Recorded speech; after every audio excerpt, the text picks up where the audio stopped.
Hi, it's Paul. Thanks for joining me, and in this video I'm going to give you 5 best practices for using hiring assessments. Now, I've been working with clients in hiring assessments for over a decade, I think it's 12 years now. It hardly seems like it to me when I look back on it, but it's been a long time. So these are 5 best practices that I've come up with over the years. Number 1, don't test selectively. Make sure you test everybody in the same point in the hiring process. If you're going to test after your first interview and you've narrowed it down to 3 to 5 people, which is what I recommend, this is where you use your assessment, don't just pick some of them. If you're going to test at a point in the hiring process, make sure you test everybody at that same point in the hiring process. This is for EEOC reasons as well as a way of eliminating your biases. And you've come down to 5 people and you go, well, we're only going to test the 2 we think we might want to hire. You need to make sure that you test everybody at the same point in your process. Number 2, don't use any test as the exclusive hiring decision. A hiring assessment of any type, I don't care what the make, model, brand is, should never be used as the exclusive hiring decision. There is no test in the world that is accurate enough to say, if they score this, we hire them. If they score that, we don't hire them. This is strictly prohibited by the EEOC because they recognize that there is no technology that says hire or don't hire.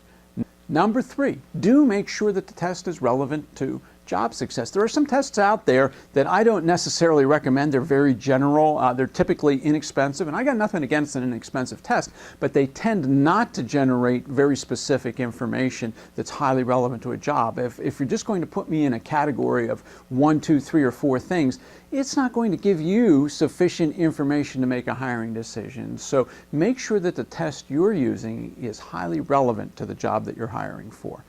Number 4, do monitor results and maintain models. One of the things I do with my clients is make sure that we check to make sure that you're getting the results that you're expecting, and if not, we modify the test or the way the test is being administered or some aspects of the performance model that goes with the test so that we make sure that we're getting the results that we expect. And this can be done after about 6 to 9 months of starting to use a test. You won't know right away, but at some point you want to make sure that you're quality controlling your results. And point number 5 is do make sure that you train and train your hiring managers. So many times I see them slip into the habit of saying, well, we're not going to hire anybody who scores less than 80 or whatever the number is going to be that they've decided they want to hire or don't hire at. And we want to make sure that we're constantly training and retraining so that they know what they're looking at, they know what the results mean, and how to use them.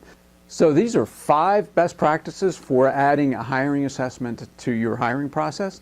And if I can be of any help to you, if you've got any questions, want some consulting, or just an ear to listen to your ideas, I'm here to help. Reach out to me, and I look forward to talking to you sometime soon.